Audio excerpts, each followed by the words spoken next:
L'Europe a le privilège d'obtenir les premiers tickets pour le prochain mondial. Les phases de groupe sont à présent terminées et 10 équipes ont rejoint le Qatar. Quelle équipe a assuré aisément sa qualification, qui a souffert jusqu'au bout ou encore qui a créé la surprise? Voici le bilan groupe par groupe.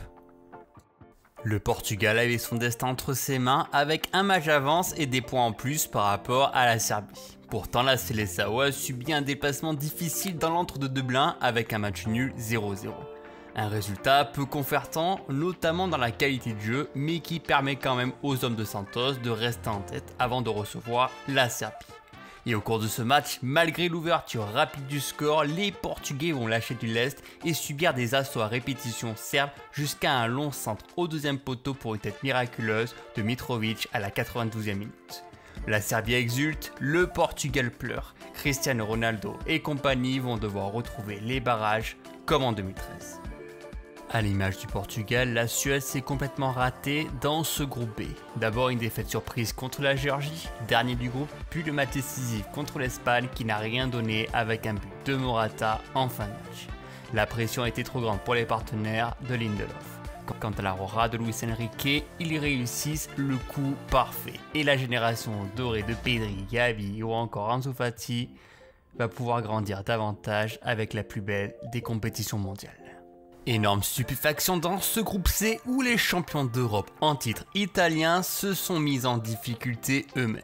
Depuis leur sac, l'Italie c'est 4 matchs nuls sur 5 matchs joués, dont les deux derniers contre l'Irlande du Nord et surtout la Suisse, leur concurrent direct pour la qualification.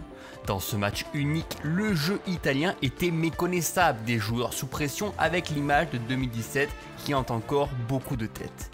Jorginho avait même la balle de qualification sur un penalty qu'il passe au-dessus. La Suisse a fait le job et obtient son billet pour Qatar après une belle victoire 4-0 sur la Bulgarie. La France évite un scénario à la 1993 en dominant largement le Kazakhstan 8-0 avec un duo Benzema-Mbappé qui ne laisse aucune chance à leur adversaire. Ils réalisent la même chose pour mettre la Finlande hors de course pour le mondial avec une victoire à l'extérieur 2-0. De l'autre côté, l'Ukraine s'en sort très bien avec une victoire 2-0 sur la Bosnie avec un but de leur capitaine Alexander Zinchenko. Fort de leurs 6 victoires et de 2 matchs nuls, la Belgique conforte rapidement sa première place lors du 7e match. Un dernier test contre l'Estonie avec un bon Benteke qui a pris la place de Lukaku blessé ont permis cet accomplissement. De l'autre côté, les Pays de Galles n'en font qu'une bouchée de la Biélorussie pour valider leur deuxième place. De même que la République tchèque qui profite de leur bon classement en Ligue des Nations pour retrouver les barrages. Pas de changement dans ce groupe F, le Danemark avait déjà obtenu son ticket en octobre dernier, mais lâche un petit peu du lest en encaissant son premier but d'abord contre les îles Féroé et en perdant ensuite contre l'Écosse 2-0. Néanmoins, leur jeu à vocation offensive sera une bonne raison de suivre cette nation qui nous avait déjà proposé de bonnes choses l'été dernier au cours de l'Euro. L'Écosse suit le pas des barrages en cumulant 23 points prometteurs et les hommes de Robertson restent une équipe à ne pas prendre à la légère.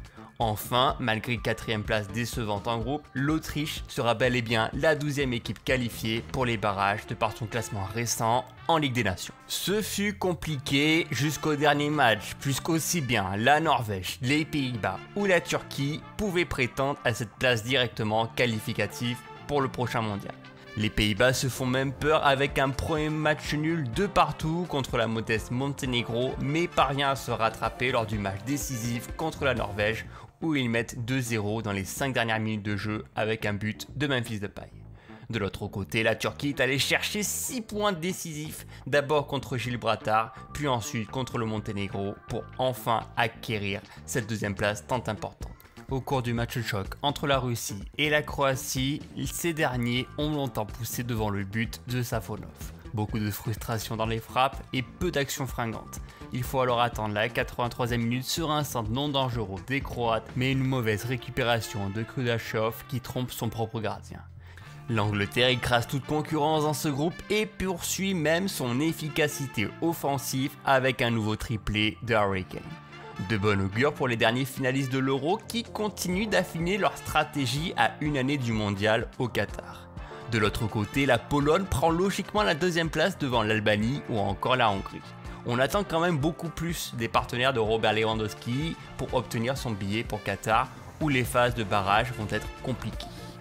L'Allemagne déjà qualifiée depuis octobre dernier, la deuxième place a finalement été attribuée à la belle surprise Macédoine du Nord, qui profite sûrement de sa belle victoire contre la Mannschaft en mars dernier pour se qualifier pour les barrages devant la Roumanie.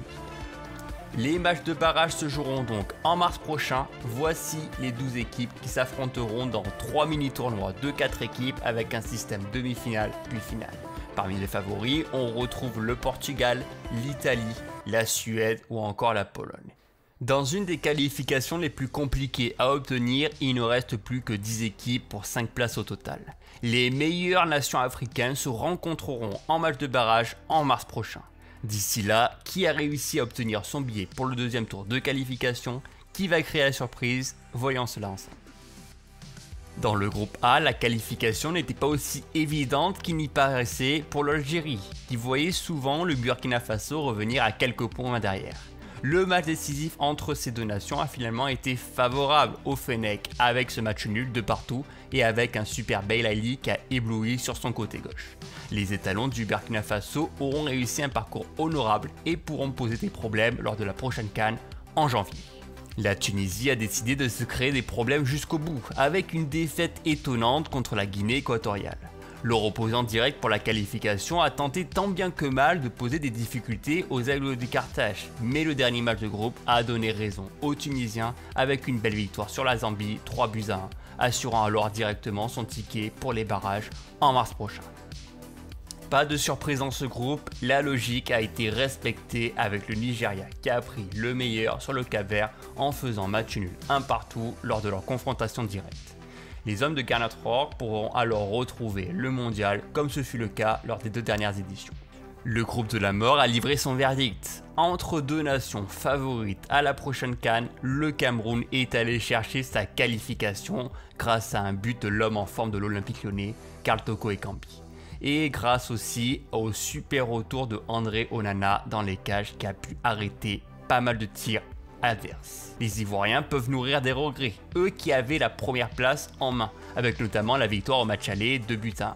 À eux de redresser la pente pour le janvier prochain et essayer d'adapter leur tactique au jeu de leur adversaire. Même en pleine polémique de primes de match non reversées. Depuis 2 ans, le Mali s'impose amplement dans ce groupe avec 6 points pris en novembre. Jouant à huis clos, le Mali a su profiter de ces nombreuses occasions pour marquer au bon moment contre leur opposant direct du Ouganda. Les Maliens espèrent obtenir leur première qualification pour une Coupe du Monde. L'Égypte a été surprise par l'Angola avec un match nul de partout. Mais leur qualification reste acquise avant le dernier match puisque la Libye n'a pas su prendre les 3 points importants contre le Gabon. Mohamed Salah et les siens peuvent encore se qualifier après avoir effectué un mondial 2018 assez décevant sur le plan comptable. Le choc tant attendu entre le Ghana et l'Afrique du Sud a été primordial. Au cours de ce match, les Ghanéens profitent d'un penalty généreusement accordé et c'est l'ancien Marseillais André Ayew qui se charge de tirer le penalty. Le Ghana retourne totalement la situation dans ce groupe en prenant la première place grâce au goal average particulier sur l'ensemble des 2 confrontations avec l'Afrique du Sud. Rien à déplorer de plus pour le Sénégal qui prépare tranquillement leur match décisif en mars prochain. La nation de Aliou Cissé reste une équipe favorite grâce à leur individualité, aussi bien Edouard Mendy, Sadio Mané ou Kalidou Koulibaly. Mais attention quand même à ces matchs à élimination directe qui peuvent leur coûter des problèmes s'ils ne parviennent pas à marquer rapidement. Le Maroc devient la seule et unique équipe à avoir pris le maximum de points. Et les hommes de Halilovic confirment que leur présence au 2e tour est amplement méritée. Même s'il est vrai que dans le jeu on espère plus de mouvement, les Marocains ont fait le boulot et ont pu préparer leur match de barrage avec une victoire facile 3-0 contre le Soudan puis 3-0 contre la Guinée. Le groupe le plus ouvert avant les doubles confrontations de novembre ont délivré leur verdict. 3e en octobre dernier, la République démocratique du Congo a impressionné contre Madagascar puis contre le Bénin pour chipper leur place au 2e tour. Il reste donc 10 équipes réparties en 2 chapeaux.